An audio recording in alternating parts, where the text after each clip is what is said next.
Hello, and welcome to my Periscope. Welcome to my Periscope. We got Corley. I want to say welcome. Just starting. We're going to be doing Tolkien Trivia Tuesday. Second episode of reading a little bit of Tolkien Trivia. Just starting. It's currently 3:54 p.m. Eastern Time here in upstate New York, southern tier of New York State, where I live and reside. And we're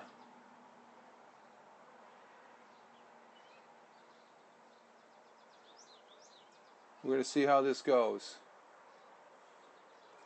And we got Mac joining us. Welcome, Mac. Glad you could join.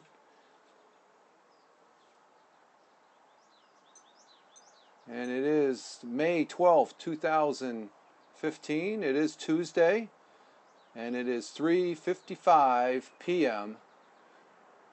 here in upstate New York, the southern tier of New York State where I live and reside. And welcome, Mac.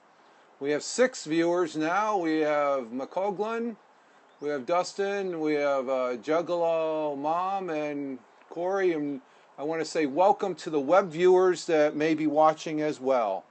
And this is pretty much a view that I started in a previous Periscope earlier this morning. I'm out on the back screened-in porch. It's a little breezy out, and sort of a nice view there, looking back into the back grove. And we're going to be doing a little bit of what I call Tolkien Trivia Tuesday. Now, there we go. Hello. Last Thursday I had Tolkien Trivia Thursday, and what I am doing is I'm sort of following Mr. Paul Omani's Omani blog, at Omani blog on all fine social networks, reading a little bit of literature. In this case, it's Tolkien Trivia. This is a book my daughter gave me last year, and let me get situated here. And I'm going to be reading a little bit of Tolkien Trivia. And if you can answer in, go ahead. The whole exercise, I'm going to be doing about 7 questions. I did it last Thursday, and I was going to do it every Thursday. And I said, wait a minute, there's a T in Tuesday. Why not do a Tolkien Trivia Tuesday? Sort of a TTT. It's a T, wouldn't be squared. What's 3? I'll have to look that up. I'm not too good at math. But I read a little bit of Tolkien Trivia. J.R.R. Tolkien is by far one of my favorite authors. I love Lord of the Rings. I love The Hobbit. I've read it at least a dozen times as far as the trilogy. I enjoy watching the movies that have been made. I'm very happy they were able to complete the trilogy with The Hobbit, and they did a pretty good job in that. So without ado, and we have 3 people, and who is with us now? We have 3 viewers. I'm going to just go and go with the question. I'm doing it a little earlier. Last week I started the live broadcast here on Periscope at about 6:45, about 7 o'clock, which is about a 5-hour. You figure the 5-hour difference, 5 hours ahead there in England. I had a couple individuals that were from there that it was sort of a late night. So Mac is back joining us again, and I'm not sure if it's my Wi-Fi or what, but that's one of the things I've been noticing about Periscope. It's a in and out thing. So our first Tolkien Trivia on this Tolkien Trivia Tuesday is, what is Napharin? Napharin, and it relates to J.R.R. Tolkien. What is Napharin? Any answers? Any? Mac, are you a Tolkien fan? Have you ever read the? Paul Amani said last week that he had read The Hobbit, but he hasn't read the trilogy. But have you read the Hobbit or any of J.R.R. Tolkien's works? I can spell it. Okay, I guess that's an answer. Okay, but what is Nafaran? And the Nafaran is the name of the first language created by Tolkien. He actually created a language. Earlier, he had learned the children language of Anamilic and Nifbash, inspired by Spanish and Latin. Nafaran was an entirely private language. That was Tolkien's language. Except for the teenager. Hello, David. Welcome. I just started with I'm just answering the first Tolkien trivia question, and it is, what is Nafaran? And it is a language that Tolkien created himself, and except for the teenager Tolkien, no one spoke the tongue. Today, Nafaran survives in only one sentence, and I am not even going to attempt to read. Well, let me try. O Nefarafas Kata Va Nafafara Kagagar Latras. It just keeps on going on. It's just one sentence there, but no one knows what it means. So it's a completely private language by J.R.R. Tolkien, and he was a linguist to a certain extent. Okay, our second Tolkien trivia. In what illicit activities did Tolkien and his teenage friend and future wife, Edith Brett, indulge? Do you think what they might have been doing as teenagers? What did most teenagers do? Huh? They go off and have fun. But this was a little harmless, I guess, at least the first part of the answer. Party? Yeah, I think it was their version of partying back then, David. I like the first one. The second one is probably still being done by teenagers. But this first one, let's see, there's two parts to the answer here. After the 16-year-old Tolkien, they snorted baking soda. Well, let's see. After the 16-year-old Tolkien befriended his fellow boarder and orphan, the pair became public pranksters. In Birmingham tea shops, they would hurl sugar cubes at passerbyers. And then this is the second part. Once they took a secret bicycle ride into the countryside. Ooh, I wonder what that was all about. Which actually came to bite Mr. J.R.R. Tolkien with the person that he was charged to. Okay, question 3. On his 21st birthday, Tolkien composed a faithful letter. Yeah, harmless fun. I think so too.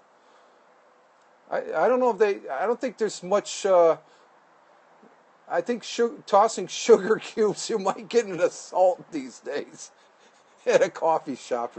If you could find, I guess, if you're at a coffee shop or a tea shop where there's sugar cubes, I imagine this day and age it's high end because they only have little sugar packets for your coffee. Okay, question 3. On his 21st birthday, Tolkien comprised a fateful letter. What was the content of the missive? I had to look that up. That means letter. And to whom was it written? On his 21st birthday, Tolkien comprised a fateful letter. Fateful letter. Okay?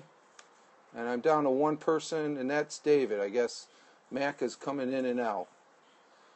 Okay, the answer to that one is harmless fun. Well, this is a little more serious than the last one there, David.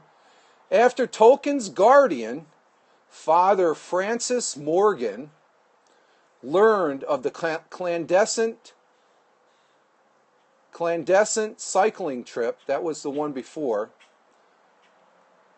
he forbid his charge, which would be Mr. Tolkien, from communicating with Brett, his future wife, until he turned 21. 3 years hence, Tolkien obeyed, but he didn't wait one extra minute.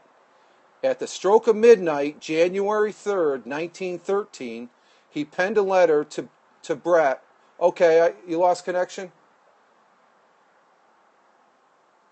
You're just talking how Tolkien, he was getting ready to, he sent a letter to his future wife, not 1 minute after he turned 21, asking for her hand. Edith responded that she was engaged to another man. Well, not communicating with her for 3 years, what do you expect? But Tolkien, as persistent as he was patient, quickly convinced her to accept his troll, which I think that's probably an interesting story in itself. Okay, let's go with the next one. Let's see, this is going to be, what question are we on? 1, 2, this is the fourth one. I'm going to try and do 7 like I did last week, David. I did 7, and I'm doing it a little earlier because I looked at the time difference. Last week it was pretty close, going on close to midnight over on your end, so I figure I try and do it at about this time. And it's just before the missus comes home from work.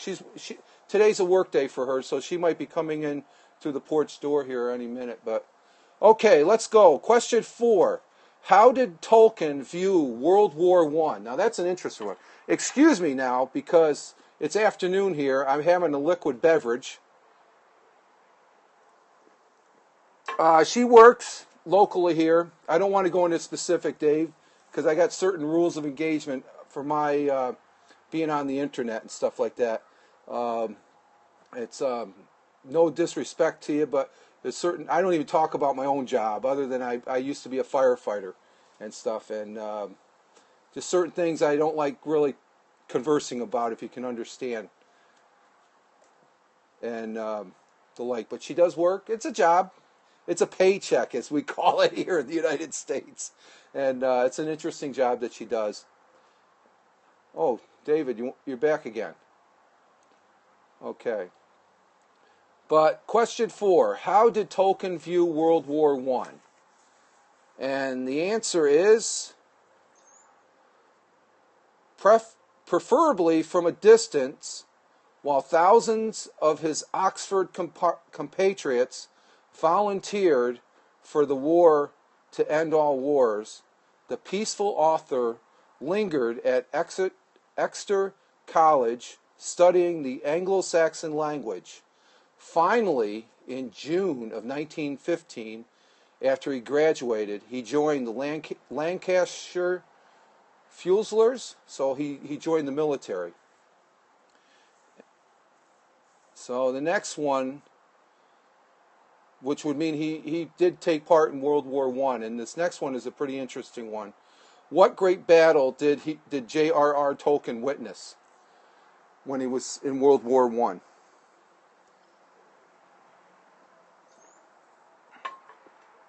And I got Dave joining in and out, in and out. You there? You still there, David?